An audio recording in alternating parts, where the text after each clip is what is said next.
Today I'm going to show you how I made this set of holographic ombre press-on nails. I'm going to make this set in medium almond. That's one of my favorite shapes. So I'm using my Dank Claws full cover tips.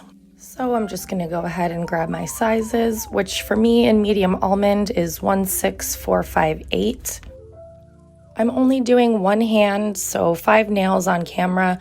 Honestly, I just started making videos and I'm still trying to figure this thing out, so you'll still get the gist from that.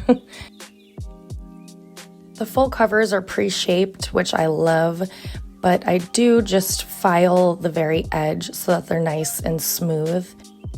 Now for other shaped nails like stilettos or ballerina, anything that's not round, I actually file after I do my gel polish color and before the top coat.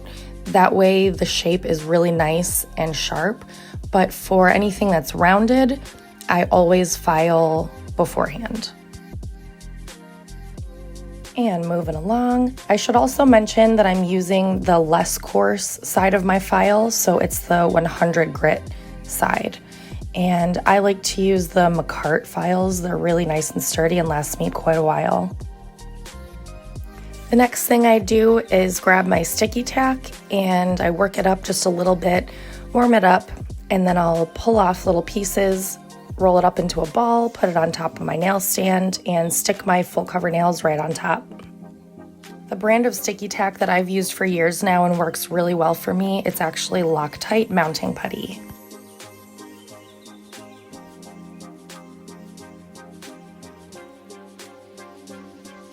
There's really no right or wrong way to do this, but there are a couple of things that I like to do that help me in the long run. I like them to be really secure, so I squish them down on top of the stand.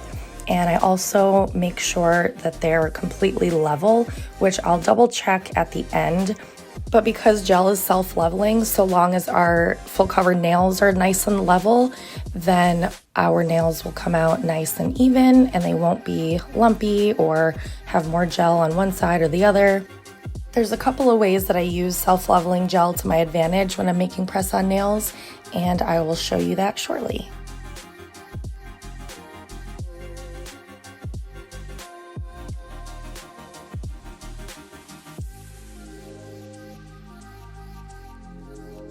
The next and most important part is buffing. I'm not a huge fan of buffing blocks simply because it's messy, it takes a lot of time and energy, the dust gets everywhere, I get dust in my gel polishes. So instead I use Autobuff by Dank Claws, and instead of a mechanical buff, it's a chemical buff. So you just swipe some right on the top of your full cover press-on nails, and you'll see right before your eyes that it'll cloud up and it buffs the surface just like that. It's pretty awesome. Saves me a lot of time and a lot of mess.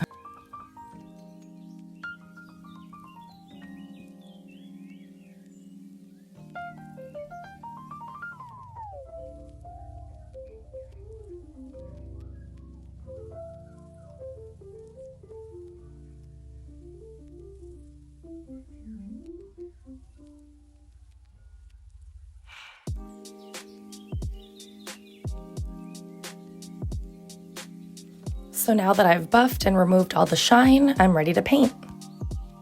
But real quick before I do, I'm gonna make sure that all of my nails are nice and level, so I flip it on its side and just adjust anything that needs it. Now I might just be a little bit of a perfectionist, maybe it won't make a huge difference, but I figure it's one small thing that I can do to make sure that they are perfect. I always start off with a builder gel so that my press-ons are nice and sturdy. I don't like them to bend or anything like that.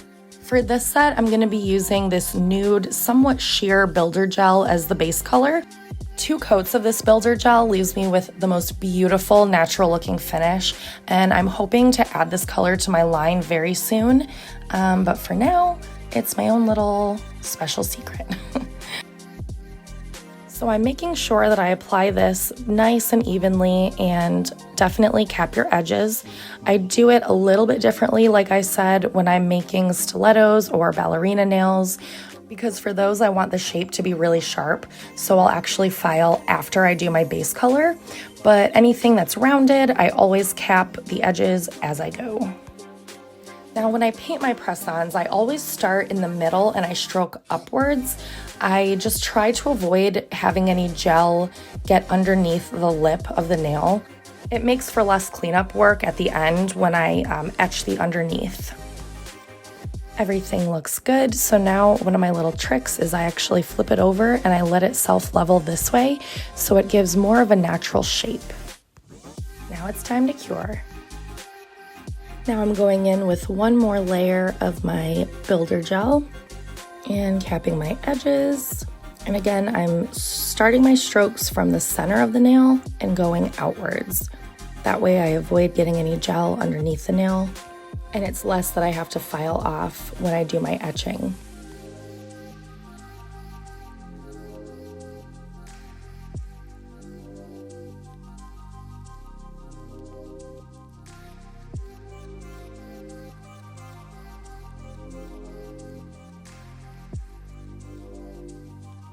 And again, I flip it over, let the gel self-level.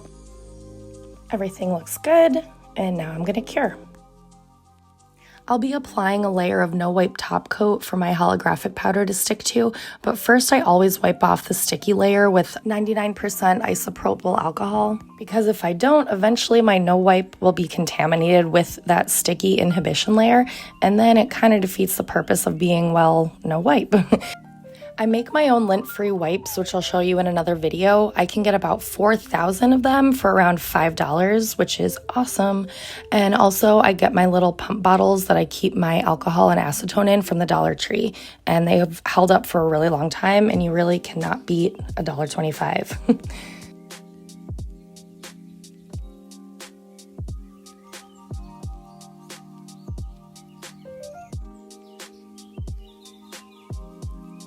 For my final top coat, I always use my Dank Claws No Wipe Shine Top Coat. It's super thick and glossy, and it adds a lot of strength to my press-ons. You can kind of see how incredibly thick it really is. Just zoom in here a little bit. So yeah, that's what I like to top off my final design with. But when I'm applying a powder or a pigment, I like to use Beetles No Wipe Top Coat beforehand. It's thinner, and I don't want the nails to end up being too unnaturally thick. I don't think I mentioned this before, but I also use sticky tack to hold down my nail polish bottles when I'm working. I'm gonna speed this up a bit here, but I'm just applying a thin layer of my Beetles No Wipe Gel Top Coat, and I'm only going to flash cure it for about 15 seconds. Sometimes you have to play around with it a little bit, because depending on your light and the product that you're using, it may be a different amount of time for you that works best. When you're applying any kind of powder, micro glitter, anything that you're burnishing onto the top of your nails using the No Wipe Top Coat, you really have to find the sweet spot to get the best application.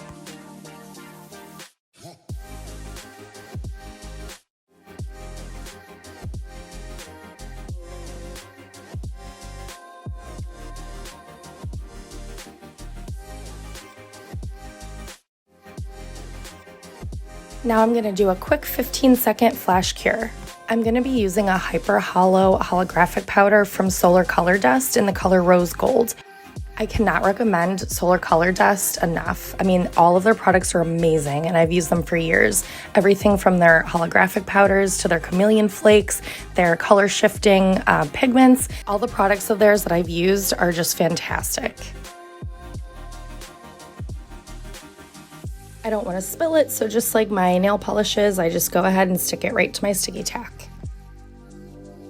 I used to just use my fingertips to burnish my holo powders, but now I like to use these two tools. They work really well. So these are called silicone nail pens or nail brushes.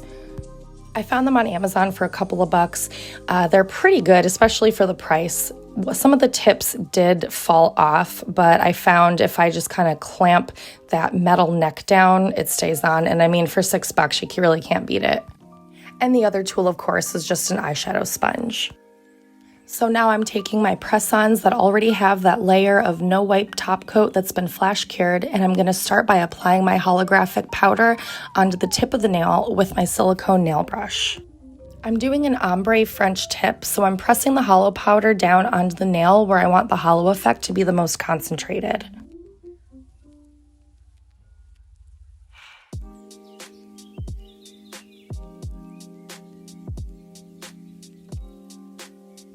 When you're using holo powders or even chrome powders, what really gives it the holographic effect is when you burnish or rub the powder, because you're essentially flattening the particles and causing them to line up with each other perfectly. So that's why you'll get a different effect if you just sprinkle it on instead. These powders have a really small micron, or basically they're just really tiny pieces of glitter.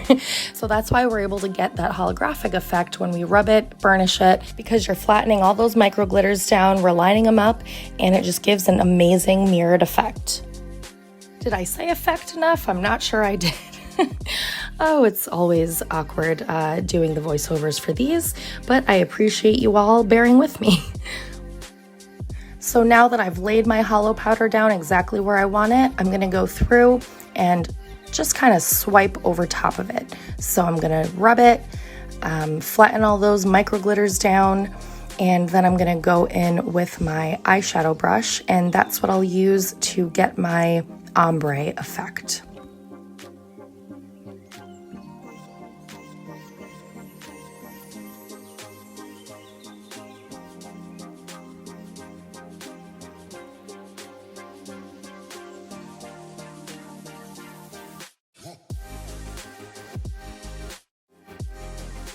Now I'm going to use my eyeshadow brush to really get that ombre effect that I'm looking for. So starting near the tip where I have the most holographic glitter, I'm just kind of patting it, going upwards so that it sort of smokes it out a little bit.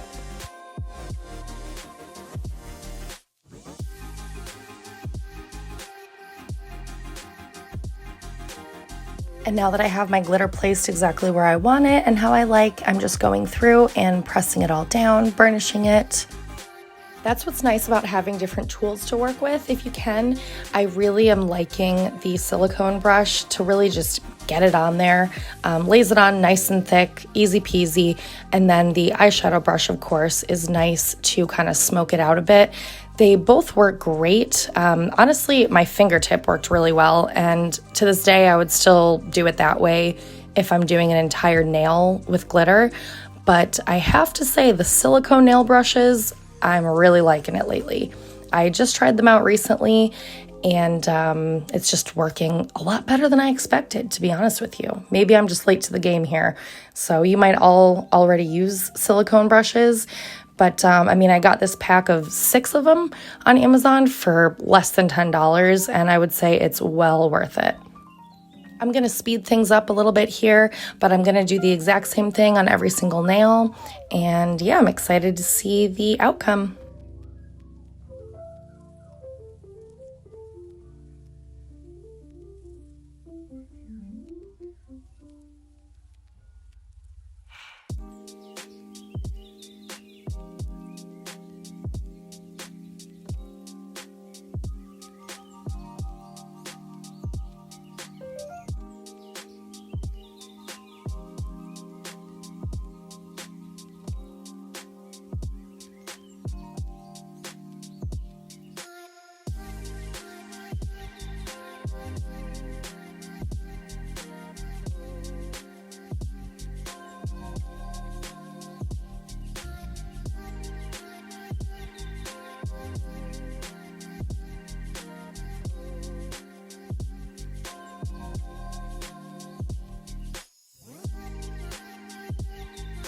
All right, all finished with that. So everything looks good, nice and even. I'm gonna go ahead and throw it under my nail light and cure it for a good 30 seconds. I'm brushing off any loose glitter with my kabuki brush before I apply my top coat to seal everything in. I keep 2 separate bottles of top coat, one that I use to seal any of my glitter designs and another one that's strictly no glitter whatsoever. I'm going to add some rhinestones with my Dank Claws Gem Gel, but first I'm going to use my Shine top coat and seal everything in.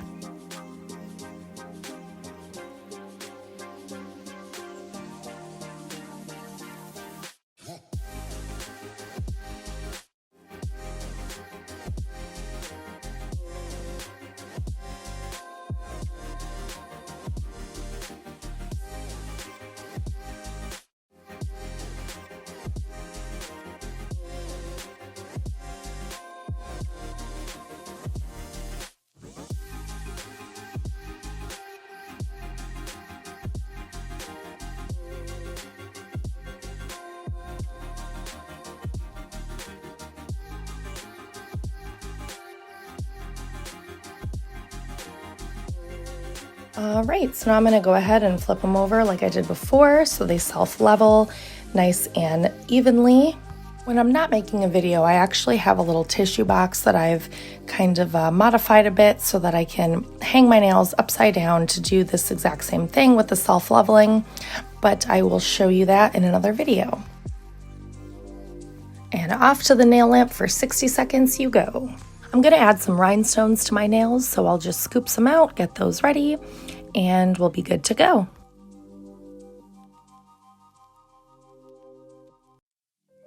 I'm using my Dank Claws Gem Gel to secure my rhinestones. I absolutely love it. It is super, super strong, and it doesn't leave a sticky layer, so once you cure, you are good to go. There's a couple ways of applying it, and you should just do what's most comfortable for you.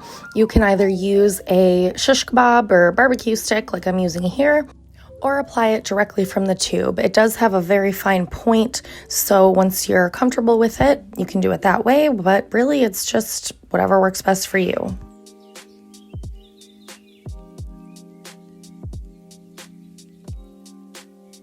I like to use a wax pen to pick up and attach my rhinestones. They work really well, and I've had this one for probably years at this point without even having to replace the tip. I will try to find the link for the one that I'm using here and put it in the description below.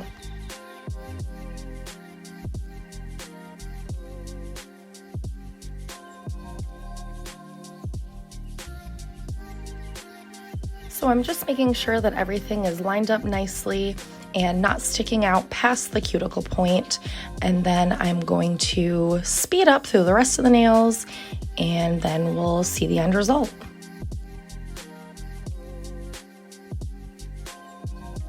So like I said before, you can squeeze it right out of the tube. It does have a very fine point. It just takes a little bit of playing with so that you can really get used to it and get your precision just right.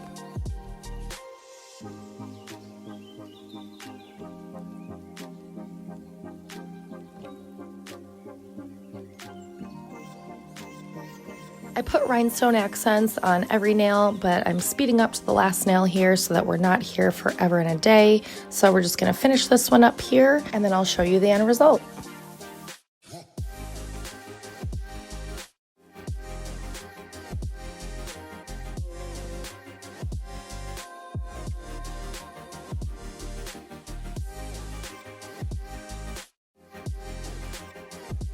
So I've got all of my rhinestone accents attached, and I'm gonna go ahead and cure for a couple of minutes. I might rotate them and cure some more, just like to make sure they're really on there. So here's the end result. I'm really, really happy with the way that they turned out. I wish the camera was better at really showing the holographic powder, but that's okay. They still look nice, and in person, they honestly look even better. I love them. And here they are in a bit of a different light. They look extra sparkly. And it looks like my puppy Willow approves and gave me a little kiss there. I hope this video was helpful, and I definitely look forward to sharing more tips, tricks, and designs soon. Thanks, guys. Bye.